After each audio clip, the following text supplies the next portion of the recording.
ನಮಸ್ಕಾರ ಸ್ನೇಹಿತರೆ.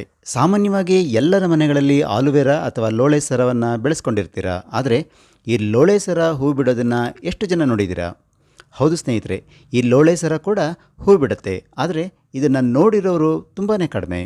ನಮ್ಮ ಮನೆಯಲ್ಲಿ ಇತ್ತೀಚೆಗಷ್ಟೇ ಈ ಲೋಳೆ ಸರ ಹೂ ಬಿಟ್ಟಿತ್ತು. ಅದಕ್ಕಾಗಿ ಅಂತಲೇ ಈ ವಿಡಿಯೋವನ್ನು ಇವತ್ತು ಮಾಡ್ತಾಯಿದ್ದೀನಿ.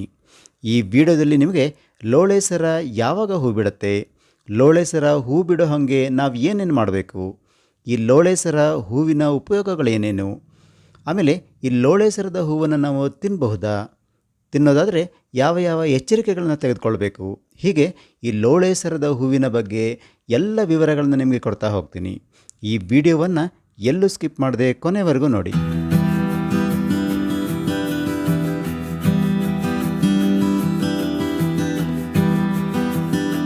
ಸ್ನೇಹಿತರೆ, ಆಲೂವೆರಾ ಅಥವಾ ಲೋಳೆ ಸರ ಒಂದು ಜನಪ್ರಿಯ ಗಿಡವಾಗಿದ್ದು ಸಾಮಾನ್ಯವಾಗಿ ಎಲ್ಲರ ಮನೆಗಳಲ್ಲಿ ಇದನ್ನು ಬೆಳೆಸೋದನ್ನು ನಾವು ಕಾಣಬಹುದು.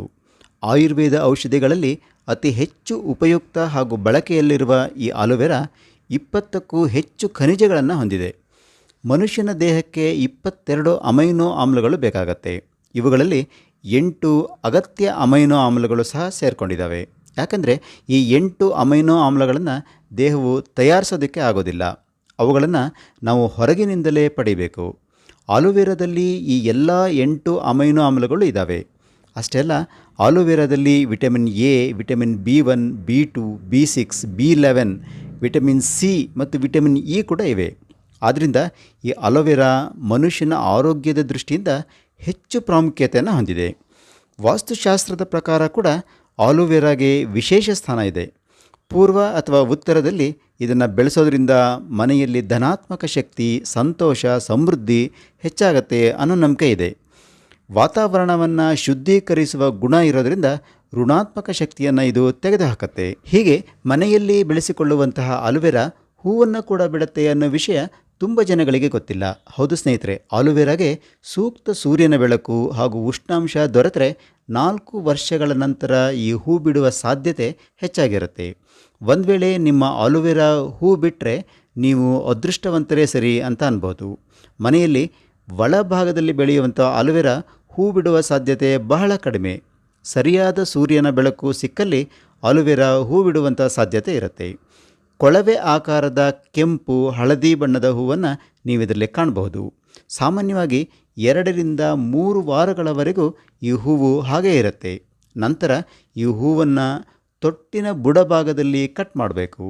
ಸುಮಾರು 350 ಬಗೆಯ ಆಲೂವೆರಾವನ್ನು ನಾವು ಕಾಣಬಹುದು. ಆದರೆ ಕೆಲವು ಆಲೂವೆರಾ ಹೂಗಳು ಮಾತ್ರ ಸುಗಂಧಯುಕ್ತವಾಗಿರ್ತವೆ. ಕೆಲವೊಮ್ಮೆ ಹೂ ಬಿಡುವ ಸೀಸನ್ನಲ್ಲಿ 2ರಿಂದ 3 ಬಾರಿ ಕೂಡ ಆಲೂವೆರಾ ಹೂವಾಗುವಂತಹ ಸಾಧ್ಯತೆ ಇರುತ್ತೆ. ನಾವು ಆಲೂವೆರಾ ಹೂ ಬಿಡೋ ಹಾಗೆ ಅದನ್ನು ತಯಾರು ಮಾಡಬಹುದಾ ಅಂತ ಕೇಳಿದರೆ ಖಂಡಿತವಾಗಿಯೂ ಹೌದು. ಆಲೂವೆರಾ ಹೂವನ್ನು ಬಿಡೋ ಹಾಗೆ ನಾವು ಮಾಡಬಹುದು. ಇದಕ್ಕಾಗಿ ನಾವು ಏನೇನು ಟ್ರಿಕ್ಸನ್ನು ಮಾಡಬೇಕು ಅಂತ ತಿಳಿಸ್ತೀನಿ. ಅದಕ್ಕೂ ಮೊದಲು ಈ ಆಲೂವೆರಾ ಹೂವಿನಿಂದ ನಮಗೆ ಏನಾದರೂ ಉಪಯೋಗ ಇದೆಯಾ ನೋಡ್ಕೊಂಡು ಬರೋಣ ಬನ್ನಿ. ಆಲೂವೆರಾ ಹೂವಿನಲ್ಲಿ ಆ್ಯಂಟಿ ಇನ್ಫ್ಲಮೇಟರಿ ಗುಣಗಳಿದ್ದಾವೆ. ಇದರಿಂದಾಗಿ ಚರ್ಮದಲ್ಲಿ ಉಂಟಾಗುವಂತಹ ಇರಿಟೇಷನ್ ಹಾಗೂ ಗಾಯಗಳನ್ನು ಶಮನ ಮಾಡುವಲ್ಲಿ ಇದು ಸಹಾಯ ಮಾಡುತ್ತೆ. ಆಲೂವೆರಾ ಹೂವಿನಲ್ಲಿ ಹೇರಳವಾಗಿ ಆ್ಯಂಟಿ ಆಕ್ಸಿಡೆಂಟ್ಸ್ಗಳಿದ್ದಾವೆ. ಹಾಗಾಗಿ ದೇಹದಲ್ಲಿ ಉಂಟಾಗುವಂತಹ ಫ್ರೀ ರ್ಯಾಡಿಕಲ್ಸ್ಗಳಿಂದ ದೇಹದ ಚರ್ಮ ಡ್ಯಾಮೇಜ್ ಆಗದಂತೆ, ಹಾಳಾಗದಂತೆ ರಕ್ಷಣೆಯನ್ನು ಕೊಡುತ್ತೆ. ಚರ್ಮ ಹಾಗೂ ಕೂದಲಿನ ಸಮಸ್ಯೆಗಳಿಗೆ ಆಲೂವೆರಾ ಹೂವು ಒಂದು ಪ್ರಾಕೃತಿಕ ಪರಿಹಾರ ಅಂತ ಅನ್ಬೋದು. ಆ್ಯಕ್ನೆ, ಎಕ್ಸೆಮಾ, ಡ್ಯಾಂಡ್ರಫ್ಗಳಿಗೆ ಇದರಿಂದ ಅತ್ಯುತ್ತಮ ಪರಿಹಾರ ಸಿಗುತ್ತೆ. ಮಹಿಳೆಯರ ಪೀರಿಯಡ್ಸ್ ಟೈಮ್ನಲ್ಲಿ ಉಂಟಾಗುವಂತಹ ಹೊಟ್ಟೆ ನೋವು ಹಾಗೂ ಇತರೆ ಸಮಸ್ಯೆಗಳಲ್ಲಿ ಆಲೂವೆರಾ ಹೂವಿನ ಟೀ ಬಹಳ ಒಳ್ಳೆಯ ಪರಿಹಾರವನ್ನು ನೀಡುತ್ತೆ. ಆಲೂವೆರಾ ಹೂವು ವಾತಾವರಣದಲ್ಲಿರುವ ವಿಷಕಾರಿ ಅಂಶ ಹಾಗೂ ಮಾಲಿನ್ಯಕಾರಕ ಅಂಶಗಳನ್ನು ತೆಗೆದುಹಾಕಿ ವಾತಾವರಣವನ್ನು ಶುದ್ಧೀಕರಿಸುತ್ತೆ. ಉಸಿರಾಟದ ಸಮಸ್ಯೆಗಳಲ್ಲಿ ಅಂದರೆ ಬ್ರಾಂಕೈಟಿಸ್ ಹಾಗೂ ಅಸ್ತಮಾ ಪರಿಹಾರಕ್ಕಾಗಿ ಆಲೂವೆರಾ ಹೂಗಳನ್ನು ಉಪಯೋಗಿಸಬಹುದು. ಆಲೂವೆರಾ ಹೂಗಳಲ್ಲಿ ಆ್ಯಂಟಿ ಬ್ಯಾಕ್ಟೀರಿಯಲ್ ಗುಣಗಳಿರೋದ್ರಿಂದ ಒಂದು ಹಂತದ ಬ್ಯಾಕ್ಟೀರಿಯಾಗಳ ವಿರುದ್ಧ ಪರಿಣಾಮಕಾರಿಯಾಗಿ ಇದು ಕೆಲಸ ಮಾಡುತ್ತೆ. ಈ ಹೂಗಳನ್ನು ಬಟ್ಟೆಗಳ ನ್ಯಾಚುರಲ್ ಡೈ ತಯಾರಿಕೆಯಲ್ಲಿ ಬಳಸ್ತಾರೆ. ಇವಿಷ್ಟೇ ಅಲ್ಲ, ಆಲೂವೆರಾ ಹೂಗಳನ್ನು ಆರ್ನಮೆಂಟಲ್ ಪರ್ಪಸ್ಗಾಗಿ ಕೂಡ ಉಪಯೋಗಿಸ್ಬೋದು. ತುಂಬ ಸುಂದರವಾಗಿ ಇರುವಂತಹ ಈ ಹೂಗಳು ತೋಟಗಳಲ್ಲಿ, ಮನೆಗಳಲ್ಲಿ ಡೆಕೋರೇಷನ್ಗಾಗಿ ಉಪಯುಕ್ತವಾಗಿದ್ದಾವೆ. ಹಾಗಾದರೆ ಈ ಆಲೂವೆರಾ ಹೂಗಳನ್ನು ನಾವು ಹೇಗೆಲ್ಲ ಉಪಯೋಗಿಸ್ಬೋದು? ಹಸಿಯಾಗಿ ತಿನ್ನಬಹುದಾ ಅಥವಾ ಬೇಯಿಸಿ ತಿನ್ನಬೇಕಾ? ತಿಳಿದುಕೊಳ್ಳೋಣ ಬನ್ನಿ. ಈ ಹೂಗಳನ್ನು ಹಸಿಯಾಗಿ ಸಲಾಡ್ಗಳಲ್ಲಿ ಅಥವಾ ಆಹಾರ ಪದಾರ್ಥಗಳಲ್ಲಿ ಗಾರ್ನಿಷ್ಗಾಗಿ ಉಪಯೋಗಿಸ್ಬೋದು. ತಾಜಾ ಹೂಗಳನ್ನು ಅಥವಾ ಒಣಗಿಸಿದ ಹೂಗಳನ್ನು ನೀರಲ್ಲಿ ಕುದಿಸಿ ಟೀ ತಯಾರಿಸಿ ಕುಡಿಬಹುದು.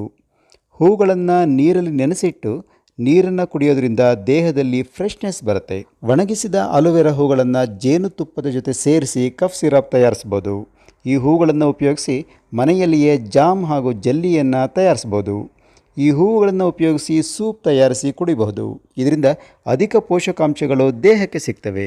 ಆದರೆ ಈ ಆಲೋವೆರಾ ಹೂಗಳನ್ನು ಉಪಯೋಗಿಸೋದಕ್ಕಿಂತ ಮೊದಲು ಕೆಲವು ಎಚ್ಚರಿಕೆಗಳನ್ನು ನಾವು ತೆಗೆದುಕೊಳ್ಬೇಕು.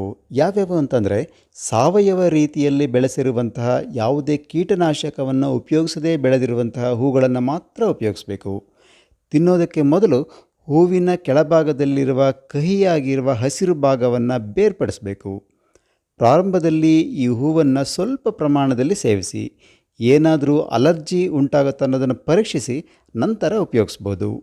ನಿಮಗೆ ಬೇರೆ ಯಾವುದಾದ್ರೂ ಆರೋಗ್ಯ ಸಮಸ್ಯೆಗಳು ಇದ್ದರೆ ಆರೋಗ್ಯ ಪರಿಣಿತರನ್ನು ಸಂಪರ್ಕಿಸಿ ಈ ಹೂವನ್ನು ತಿನ್ನೋದು ಒಳ್ಳೆಯದು.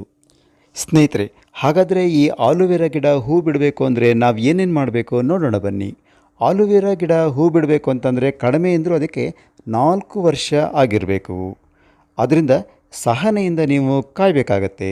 ಈ ಆಲೋವೆರಾ ಗಿಡ ಹೂ ಬಿಡುವ ಸಾಧ್ಯತೆಯನ್ನು ಹೆಚ್ಚಿಸಬೇಕು ಅಂತಂದರೆ ಸುಮಾರು 4 ವರ್ಷಗಳ ಪ್ರಬುದ್ಧ ಆಲೋವೆರಾ ಗಿಡವನ್ನು ದಿನಕ್ಕೆ 4 ರಿಂದ 6 ಗಂಟೆಗಳ ಕಾಲ ಅಪ್ರತ್ಯಕ್ಷ ಸೂರ್ಯನ ಬಿಸಿಲು ಅಂದರೆ ಇಂಡೈರೆಕ್ಟ್ ಸನ್ಲೈಟ್ ಅದಕ್ಕೆ ಸಿಗೋ ಹಾಗೆ ನೋಡ್ಕೊಳ್ಬೇಕು.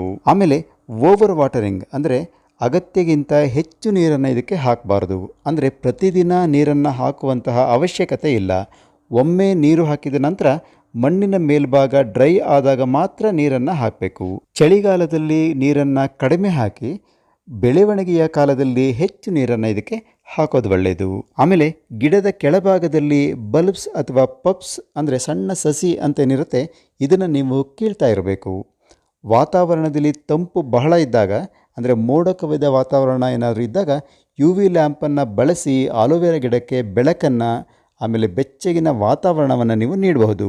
ಗಿಡ ತುಂಬ ದೊಡ್ಡದಾಗಿ ಬೆಳೆದು ಅದರಲ್ಲಿ ಅಂದರೆ ಪಾಟ್ನಲ್ಲಿ ಜಾಗ ಇಲ್ಲ ಅಂತಾದರೆ ಹೊಸ ಪಾಟಿಂಗ್ ಮಿಕ್ಸನ್ನು ಉಪಯೋಗಿಸಿ ರೀಪಾಟ್ ಮಾಡಿ. ಸರಿಯಾದ ಪಾಟಿಂಗ್ ಮಿಕ್ಸನ್ನು ಉಪಯೋಗಿಸೋದು ಒಳ್ಳೆಯದು. 2 ರಿಂದ 3 ವರ್ಷಕ್ಕೆ ಒಮ್ಮೆ ರೀಪಾಟ್ ಮಾಡಿ. ಹೀಗೆ ಪ್ರತಿದಿನ ಆಲೋವೆರಾ ಗಿಡದ ಬಗ್ಗೆ ಕೇರನ್ನು ನೀವು ತೆಗೆದುಕೊಂಡ್ರೆ ಮಾನ್ಸೂನ್ ಹೊತ್ತಿಗೆ ಗಿಡ ಹೂ ಬಿಡುವಂಥ ಸಾಧ್ಯತೆ ತುಂಬಾ ಇರುತ್ತೆ. ನಾನು ಮೊದಲೇ ಹೇಳಿದಂಗೆ ಆಲೋವೆರಾ ಗಿಡದಲ್ಲಿ ಹೂವನ್ನು ಕಾಣಬೇಕು ಅಂದರೆ ನೀವು ಸಹನೆಯಿಂದ ಕಾಯಬೇಕಾಗತ್ತೆ. ಹೀಗೆ ಸಹನೆಯಿಂದ ಕಾದು ಎಲ್ಲ ಸ್ಟೆಪ್ಸ್ಗಳನ್ನು ಫಾಲೋ ಮಾಡಿದರೆ ಆಲೋವೆರಾ ಗಿಡ ಒಂದಿನ ಹೂ ಬಿಡೋದಂತೂ ಗ್ಯಾರಂಟಿ. ನೋಡಿದ್ರಲ್ಲ ಫ್ರೆಂಡ್ಸ್, ಈ ಆಲೋವೆರಾ ಗಿಡದಲ್ಲಿ ಹೂವನ್ನು ಹೇಗೆ ಬೆಳೆಯೋದು, ಆಮೇಲೆ ಇದರಿಂದ ಉಪಯೋಗಗಳು ಏನೇನು, ಈ ಥರದ ಎಲ್ಲ ವಿಷಯಗಳನ್ನು ನಾವು ತಿಳ್ಕೊಂಡ್ವಿ. ಈ ವಿಡಿಯೋ ನಿಮಗೆ ಹೇಗೆ ಅನ್ನಿಸ್ತು? ಇಷ್ಟ ಆದಲ್ಲಿ ಒಂದು ಲೈಕ್ ಕೊಡಿ, ಕಾಮೆಂಟ್ ಮಾಡಿ ಹಾಗೂ ಈ ವಿಡಿಯೋವನ್ನು ಶೇರ್ ಮಾಡಿ. ಜೊತೆಗೆ ಜ್ಞಾನ ವಿಜ್ಞಾನ ಚಾನಲ್ಗೆ ಸಬ್ಸ್ಕ್ರೈಬ್ ಆಗಿ ಪಕ್ಕದಲ್ಲಿರುವ ಬೆಲ್ ಐಕಾನನ್ನು ಪ್ರೆಸ್ ಮಾಡಿ. ಇದರಿಂದ ನಾನು ರಿಲೀಸ್ ಮಾಡುವಂಥ ಎಲ್ಲ ವಿಡಿಯೋಗಳ ನೋಟಿಫಿಕೇಷನ್ ನಿಮಗೆ ಸಿಗುತ್ತೆ. ಹೊಸದೊಂದು ವಿಡಿಯೋದೊಂದಿಗೆ ಮತ್ತೆ ಸಿಗ್ತೀನಿ. ಅಲ್ಲಿವರೆಗೂ ಬೈ ಬಾಯ್.